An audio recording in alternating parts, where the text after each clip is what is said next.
Toydu toktotуш керек, toydu buzуш керек. Kızыңдын уруксаты болуш керек сөзсүз түрдө. Ата-энелер арзыбаган турмуш өтө узак турмуш болуп эсептелет. Ошо турмуштун үстүнө арзыбаган акча, арзыбаган бийлик, арзыбаган мансапты ортого коюп туруп, ушул досум эле, ушул менин жаштыктан чогуу өскөн же мындайча айтканда армияда кызмат кылган досум эле деп куда болуп, жуучу болуп түшүп, сырга сөйкө тагып болуп, дагы бирдеке тагып коюп, сүйлөшүп коюп, төрөлө элек кыздын тагдырын, али 20-га жаш чыга элек кыздын тагдырын сүйлөшүп койгон ата-энелер тойду токтотуш керек. Кыздын уруксаты барбы? Баланын уруксаты барбы? Бири-бирине көңүлү барбы? Сөзсүз түрдө кыздын көңүлү болуш керек. Кыздан уруксат суралат.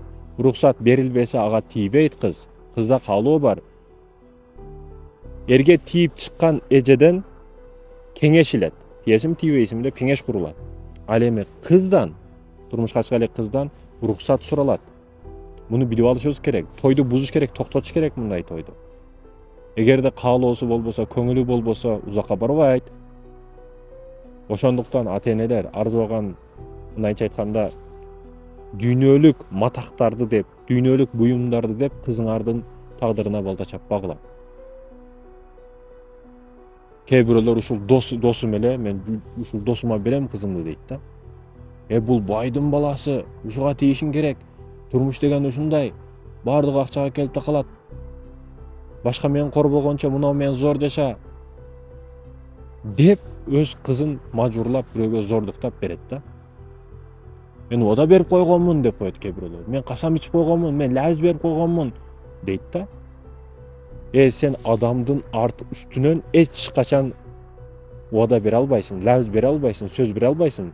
Ал адам сени бир буюмуң эмес, сени бир материал кийимиң эмес, же башыңдагы чачың эмес, түгүң эмес. Ал сенин балаң ал. Ал өзүнүн жаны бар, анын өзүнүн мээси бар, өзүнүн каалоосу бар, жеке ой пикири бар. Ал өзү каалаганага тиет, каалаганага үйлөнөт. Сен үстүртөн басмырлап бирөөгө зордоп, зомбулук кылып беришке акың жок. Вада берип койдум, сөз берип койдум. Не ал эшек беле, же ит беле? Анын үстүнөн убада бересиң, сөз бересиң. Мындай сөздөрдү иштеш керек. Мындай убадаларды токтотуш керек.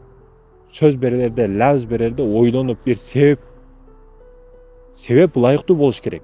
Ант бергенге, касам ичкенге ошол себебиң ылайыктуу болуш керек. Анан арзыбаган нерселерге сөз берип, касам берип, эркек айтатам, кайтатам деген нерсени кылып калба.